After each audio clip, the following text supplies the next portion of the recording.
नमस्कार मित्रों, शंभू के तीर के इस एपिसोड में आप सबका स्वागत है। मैं हूं शंभुनाथ शुक्ल। मैंने कल आपको गंगा की यात्रा के बारे में बताया था कि गंगा का उद्गम कहाँ है, गंगा निकलती कहाँ से है। अब गंगोत्री तक तो मैं कई बार गया हूं, 7-8 दफ़े, लेकिन गोमुख जाने का मैंने कल भी बताया था। गोमुख जाने का अवसर मुझे सिर्फ एक बार मिला है, वो भी आज से करीब 30 साल पहले। कुछ चीज़ें आने जाने में मैं भी विस्मित कर जाता हूँ, कभी याद आता है, क्योंकि एक रील की तरह दिमाग में चलती है। इतना ठंडा इलाका था। तो गंगोत्री में जब हम लंका के पुल से, देखिए मैंने कहा था ना कि हर्षिल के बाद लंका का पुल आता है और आप गंगा के उस पुल से दूसरे किनारे पे आते हैं। वही किनारा आगे बढ़ता रहता है और अगर आप लंका से गंगा को नीचे देखें तो लगता है तब फिर मिट्टी की चट्टाने या वृक्षों, जो पेड़ वृक्षाच्छादित जिसे बोलते हैं, वृक्षाच्छादित चट्टाने भी, वो पहाड़ भी खत्म हो जाते हैं। सिर्फ आपको चट्टाने दिखाई पड़ती हैं, राख। जो चट्टानों पर चढ़ते हैं, माउंटेनियरिंग करते हैं, वो आमतौर पर उसी इलाके में आके करते हैं। और कैसे किया जाता हो, हजारों फुट ऊंची चट्टानों और नीचे एक पतली सी धारा दिखाई पड़ती है, वो गंगा की है। झांकने में भी डर लगता है। ये लंका से शुरू होता है। जब आप लंका का पुल पार करके गंगा के दूसरे तरफ चले आते हैं, गंगोत्री जाके सड़क समाप्त। उसके बाद थोड़ा आपको पैदल जाना पड़ेगा, जहां गंगोत्री मंदिर है। मंदिर के बिल्कुल मंदिर के करीब तक नहीं आती, करीब उससे 200 मीटर पहले खत्म हो जाती है सड़क। वहां से फिर आपको एक मार्केट से गुजरते हुए गंगोत्री मंदिर आप जाते हैं। वहां पर भी पुल है। इस तरफ रहेंगे तो गंगोत्री मंदिर है, कुछ होटल हैं, कुछ गेस्ट हाउस भी हैं। उस तरफ जाएंगे तो बाबा सुंदरानंद का आश्रम है, जो बाबा सुंदरानंद नहीं रहे हैं। और मैंने बताया था कि बाबा सुंदरानंद बहुत अच्छे फोटोग्राफर रहे हैं और आमतौर पर जो कोई जाता है तो वो वहाँ लोगों को चाय पानी काफ़ी सब कराते हैं। थोड़ा और उसी दिशा में विपरीत, यानी गंगा का पुल पार करके आप जाते हैं, उस दिशा में जाते हैं तो एक गुजरात भवन है, वो भी बहुत अच्छा गिनी बाबा जी का आश्रम है। उसमें करीब 100 के आसपास कमरे हैं, वहाँ भी रुक सकते हैं। बाबा सुंदरानंद जो हैं वो ज़्यादातर आप जाएंगे और आप बताएंगे कि आप दिल्ली से आए हैं या मैदानी इलाकों से आए हैं, कहीं से भी आए हैं, तो वो आपको काफ़ी ज़रूर ऑफर करते हैं। उनका कहना है कि ठंड में, जब इतनी ज़्यादा ठंड पड़ी हो, तो आप काफ़ी लीजिए, क्योंकि गंगोत्री करीब 10,000 फीट से ऊपर पे है, 3300 मीटर पे है, 3300 मीटर पे। ऑक्सीजन कम हो जाती है, तो वो कहते हैं कि आप काफ़ी पियो, ऑक्सीजन ठीक हो जाएगी। उसके बाद अगर आप गुजरात आश्रम में जाएंगे तो वो भी काफ़ी ऑफर करते हैं, या एक पीतल की गिलास में आपको चाय देते हैं और उस चाय की पी के बड़ा आनंद आता है। जो जहाँ गंगोत्री मंदिर है इस तरफ, तो पहले तो वो मार्केट शुरू होती है जहाँ तमाम तरह के लकड़ी की चीज़ें मिलती हैं और स्त्रियों के श्रृंगार की चीज़ें मिलती हैं। देवी को चढ़ाने के लिए प्रसाद और चुनरी आदि मिलती है, नहीं गंगा जी को चढ़ाने को, गंगा मूर्ति में। फिर आगे मंदिर है और मंदिर के साथ ही घाट बना हुआ है, जहाँ घाट दोनों तरफ हैं। इधर से स्नान कर सकते हैं, उधर से भी स्नान कर सकते हैं। और वहीं गंगा जो मंदिर समिति है पंडों की, वहाँ पर उनका एक वो भी बना हुआ है, उनका भी रेस्ट हाउस है। हालांकि उसमें शायद कमरे नहीं है, वो सिर्फ खुद ही वो लोग जो गंगा मंदिर समिति से जुड़े हुए लोग हैं वही लोग रुकते हैं। मैं चूंकि एक बार गया 2014 की अक्टूबर में, तो ठंड तो काफ़ी पड़ रही थी, लेकिन फिर मैं वहाँ रुका। 2-3 बार रुका हूँ, लेकिन वहाँ उस बार 1 हफ्ते रुका गंगोत्री में ही। और गंगोत्री से आगे मैंने कहा कि मैं जब भी सोचता था गोमुख जाऊँगा, इस बार 2014 में मेरी उम्र 59 साल की थी, यानी 59 की। अब गंगोत्री में कोई थाना नहीं है, लेकिन पुलिस की व्यवस्था है। फॉरेस्ट वालों का भी वहाँ पे गेस्ट हाउस है, वो भी फॉरेस्ट वाले भी रहते हैं। गढ़वाल मंडल विकास निगम का भी एक होटल है, जो पर्यटक आवास गृह, ये सब चीज़ें हैं। तो जो एक चौकी है थाना भटवारी, जो वहाँ से करीब 70 किलोमीटर दूर है, उसकी चौकी है उस गंगोत्री में। उसका जो इंचार्ज है, जो दरोगा है, वो पूरा रिकॉर्ड रखता है। अगर आप वहाँ जाएंगे तो पूरे आपकी एंट्री हो जाती है कि भाई अमुक आदमी गया और अमुक आदमी नहीं लौटा, तो फिर ये पुलिस वाले ही जाते हैं। उनको लगता है ऊपर ही गुजर गया गोमुख जाने के रास्ते पे, तो लेके आते हैं।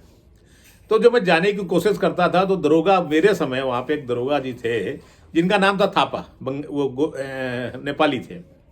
वो मेरे पीछे घूमते थे उनको पता नहीं कैसे शक था कि मैं ऊपर जाऊंगा जरूर। उन्होंने कहा मैं आपको जाने नहीं दूंगा, मुझे पीठ पे लाद के लाना पड़ेगा। अगर मान लीजिए आप बेहोश हो गए तो भी पीठ पे लाद के लाना पड़ेगा, ऑक्सीजन की कम हो जाती है, इसलिए आप मत जाओ। तो बाबा सुंदरानंद के आश्रम में गया तो मैंने उनसे पूछा कि मैं जाऊँ कि ना जाऊँ, मेरी उम्र भी 60 भी नहीं हुई है। तो बाबा ने कहा जा सकते हो। मैंने कहा लेकिन वो थापा नहीं जाने दे रहा। तो बोले परमिशन तो उससे लेनी ही पड़ेगी। उसके बाद फिर वही संयोग से सुंदरानंद के आश्रम में ही उस समय भारत सरकार की पर्यावरण सचिव आ गई, एक मैडम थी। तो मैं भी बैठा था, तो उन्होंने कहा कि क्या समस्या है। मैंने बताया कि बाबा तो मुझे ये थापा तो मुझे जाने नहीं दे रहा, आप क्या कर सकती हैं। उनका चलिए हमारे साथ तो चलेंगे लोग। तो उनके साथ चूंकि फॉरेस्ट वालों की टीम चली गई और वो सब ऑक्सीजन सिलेंडर वगैरह लिए थे, तो फिर मैं भी उनके साथ चला गया। लेकिन जो मेरी पहली किस्मत है वो 1993 की है, क्योंकि तब वो स्थिति थोड़ी ज़्यादा भयानक थी। अब तो फिर बहुत कुछ बदल गया था, चूँकि ऑक्सीजन सिलेंडर साथ गया था हमारे पास। और वो फिर चलना तो आपको पैदल ही पड़ेगा। कुछ दूर ऊंचाई के बाद ही आपको लगता है ऑक्सीजन खत्म हो रही, कम हो रही है, चक्कर आने लगते हैं। वो चक्कर कई कुछ लोगों का कहना है कि भाई हार्ट के ब्लॉकेज है, पता नहीं क्या प्रॉब्लम हो, लेकिन आमतौर पर वहाँ के लोग मानते हैं कि ऑक्सीजन आपके शरीर में कम हो रहा है। तो ऑक्सीजन लेने के लिए फिर आपको ऑक्सीजन सिलेंडर थे, लेकिन आप फ़ौरन तो सिलेंडर लगा नहीं लेंगे। एक और तरीका है कि अगर आप कपूर रखे हुए हैं तो कपूर को सूंघ लीजिए, उससे भी ऑक्सीजन की मात्रा मिल जाती है। और बहुत लोग यही करते हैं, कपूर सूंघते भी चले जाते हैं। वहाँ से 18 किलोमीटर है गोमुख। पहला आता है चीड़बासा। चीड़बासा में कुछ चाय की दुकानें वगैरह भी हैं, जहाँ बैठ के चाय पी सकते हैं और कुछ देर वहाँ रुकिए, क्योंकि तब तक आदमी बहुत थक जाता है। कई जगह ऐसी छोटे छोटे नाले जो बरसाती नदियाँ पार करनी पड़ती हैं, जो जिनमें आपको हो सकता है एक लकड़ी का कुंदा पड़ा हो, उसी में खड़े होकर पार करते हैं। तो हमारे एक मित्र वो थे दयाराम शर्मा जी, नोएडा के ही। तो उन्होंने तो कान पकड़ दिए थे कि 50 तो गाली बकी, बोले अब मैं कान पकड़ता हूँ, कभी यहाँ नहीं आऊँगा। उनको होंगी गंगा देवता बनी रहे, मैं नहीं आता ऐसे देवता के पास। और वो तो अपना वहीं से लौट आए। तो वो चीड़बासा आने के बाद फिर आगे पड़ेगा आपको भोजवासा। भोजवासा में भी चाय पीजिए। वहाँ एक लाल बाबा का आश्रम है। लाल बाबा के आश्रम में ही जो खिचड़ी वाली बात मैंने बताई थी, वो लाल बाबा के आश्रम में मिलती है। तो चीड़बासा, भोजवासा, उसके बाद फिर आगे गोमुख के लिए बढ़ते हैं। गोमुख जाने के लिए फिर करीब भोजवासा, चीड़बासा से भोजवासा 6 किलोमीटर है। आप हर कदम आपका भारी पड़ जाता है और लगता है कि बहुत थक गए, कितना चले आए। तो 6 किलोमीटर चलने में बहुत समय होता है। वहाँ भी गढ़वाल मंडल विकास निगम का भी एक है पर्यटक आवास में। फिर आगे लोग जाते हैं जिनको श्रद्धा होती है, वो बहुत जाहिर, अब जो आया है तो जाएगा ही, गोमुख तक जाता है। गोमुख में टेंट ही हैं और कुछ नहीं है, और ये टेंट आपको सब जगह मिल जाते हैं, चीड़वासा में भी, भोजवासा में भी। और लोग गोमुख जाते हैं। गोमुख जाने के बाद जो गंगा जिन ग्लेशियर से निकल रही है उनके दर्शन करते हैं। और इसका बहुत अच्छा वर्णन तो हमारे मित्र बताया था, हमने अमरेंद्र राय जी ने किया है। मैं कुछ उन्हीं के हिस्से से सुना दूं तो ज़्यादा अच्छा रहेगा, क्योंकि ताज़ा वही गए हैं कि कैसे वहाँ पे गंगा निकलती हैं और कैसे फिर आगे बढ़ते हैं। उसके ऊपर फिर तपोवन है, उसके साइड में नंदनवन है, फिर सुमेरु पर्वत है। और वो सारे पर्वत हैं जो कहा जाता है कि सीधे सीधे ऊपर तक, यानी देवलोक तक ले आते हैं। पर देवलोक कोई गया नहीं, इसलिए मुझे भी देखो ना किसी ने देखा है। देवलोक का हम लोग सब पढ़ते ही रहते हैं, तो बाकी कुछ नहीं है। तो गंगा का उद्गम यानी सुमेरु पर्वत है। ये जो सारे पर्वत हैं जितने भी हैं, ये सब वहीं से गंगा, यानी किन्हीं किन्हीं जो ग्लेशियर हैं उनसे ही जो पानी पिघल के निकलता है, वही गंगा का रूप लेता है, यानी वही। अब देखिए, मैं बहुत सारी चीज़ें विस्मृत भी कर रहा हूँ। जहाँ जहाँ मैं गंगा कह रहा हूँ वहाँ आप भागीरथी कर लें, तो भागीरथी नदी जो वहीं से निकलती है। और वो जो ऐसा लगता है एक गुफा से निकल रही छोटी सी नदी, जैसे गाय का मुंह जैसा गुफा, इसलिए गोमुख कहते हैं। तो कुछ लोग तपोवन भी जाते हैं, कुछ लोग नंदनवन भी जाते हैं, लेकिन ज़्यादातर वही जा पाते हैं जो चट्टानों पर चढ़ने की जिनकी आदत होती है, जो बहुत बड़े घुमक्कड़ होते हैं। यूरोपियंस लोग अक्सर मिल जाते हैं, बाकी लोग वहीं से लौट आते हैं गोमुख से। गोमुख गए, दर्शन किया, और वहाँ पे प्रयागगिरी का आश्रम है, जो टेंट लगे हुए हैं, कुछ देर आप रुक सकते हैं। लेकिन आप देखिए जैसे जैसे आप ऊंचाई पे चढ़ेंगे आपके शरीर में ऑक्सीजन कम होगी, और जब ठंड बढ़ती है, जैसे जैसे ठंड बढ़ेगी आपके शरीर से पित्त बढ़ता है। पित्त बढ़ेगा तो आपको ओमिट फील होगी। ये एक सिद्धांत है शरीर का कि अगर आप ठंड बढ़ेगी तो आपको पित्त भी आएगा, जो कुछ खाएंगे फौरन उलट देंगे।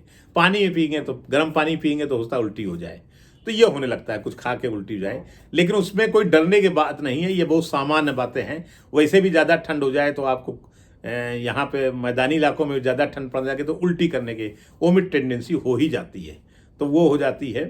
तो वो जो जिनकी आदत होती है और जो पर्वतारोहण के शौकीन होते हैं वही फिर तपोवन, नंदनवन और उसके ऊपर के पहाड़ों में जा पाते हैं। और मैंने कल भी कहा था कि पहाड़ों के सीधे एक रास्ता है जो जमुनोत्री, गंगोत्री और बद्री केदार सबको मिलाता है।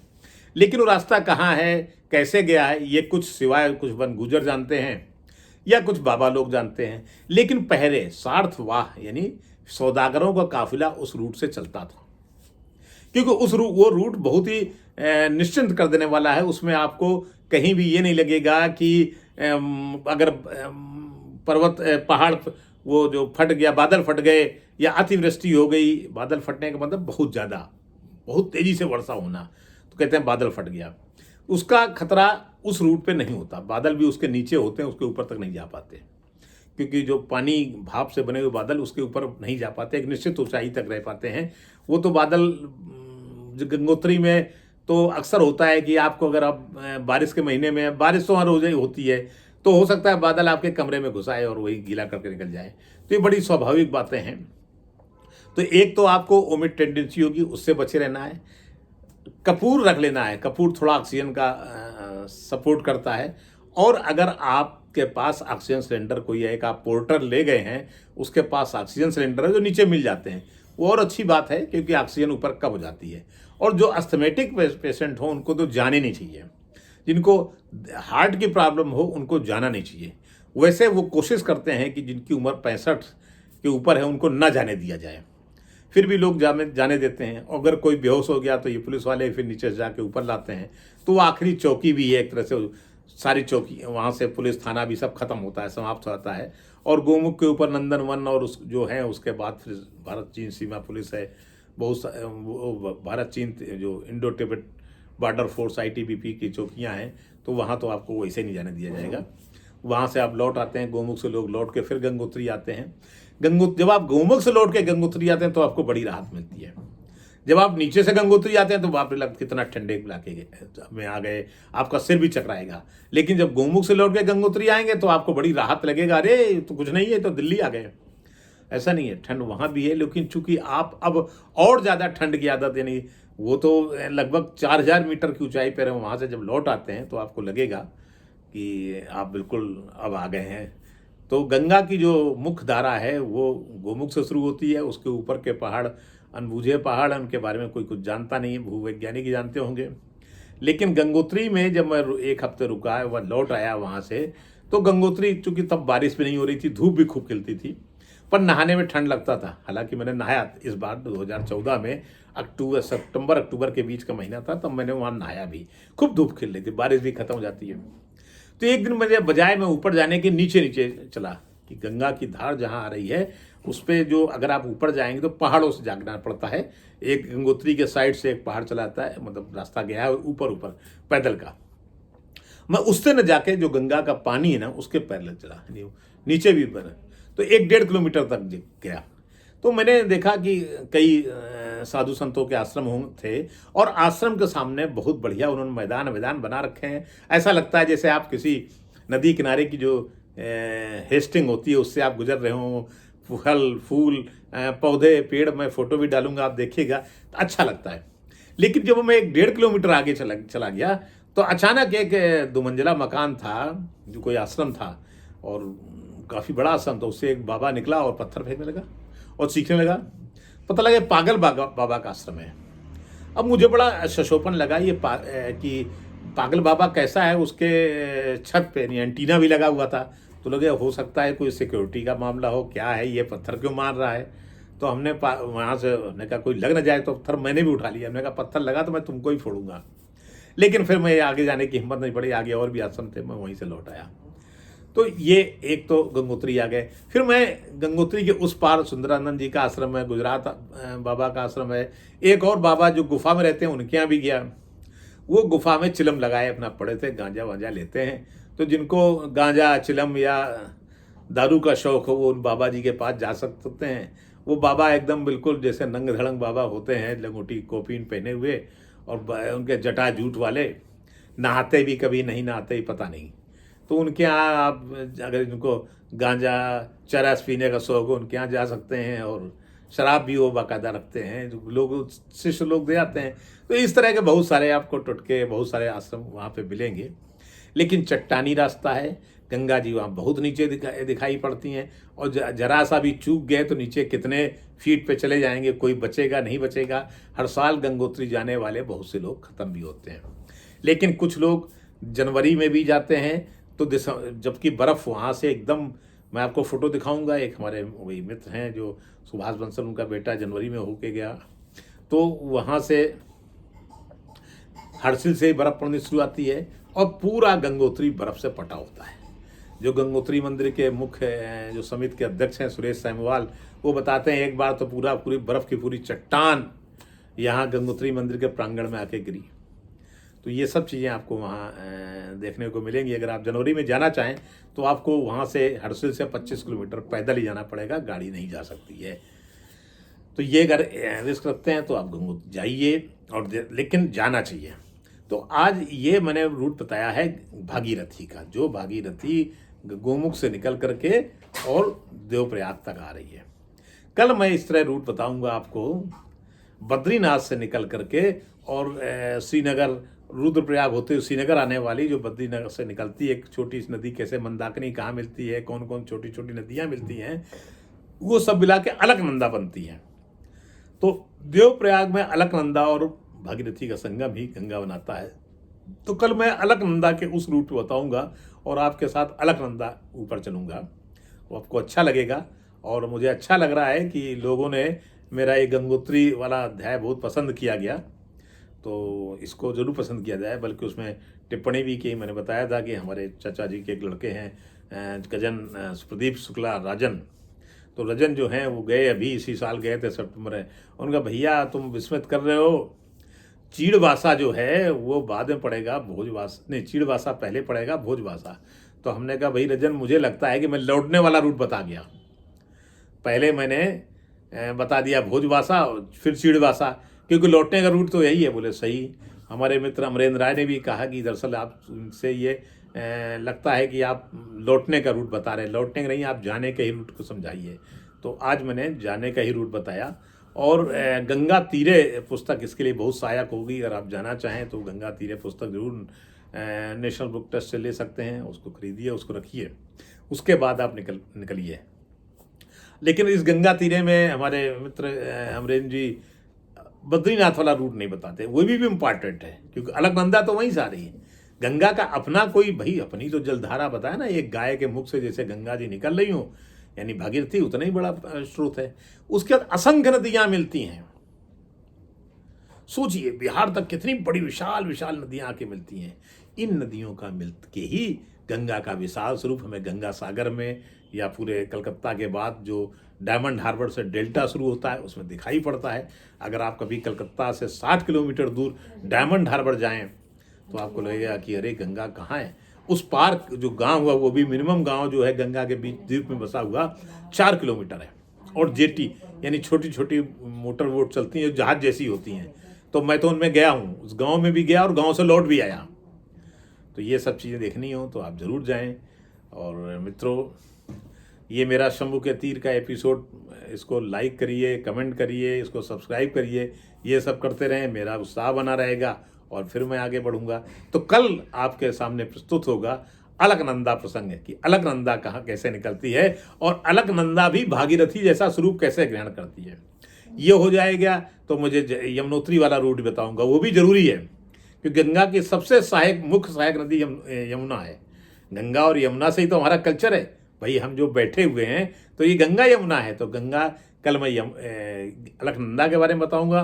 फिर यमुना, फिर गंगा में गिरने वाली बड़ी बड़ी और नदियाँ, सरयू, घाघरा, इन सब नदियों के बारे में, गंडक, इन नदियों पर चर्चा होगी। तो मित्रों, ये अपना नदी जल सभ्यता वाला जो मामला है वो चलेगा, और आगे इसको देखते रहिए, सब्सक्राइब करते रहिए। धन्यवाद मित्रों, नमस्कार, कल फिर मिलेंगे।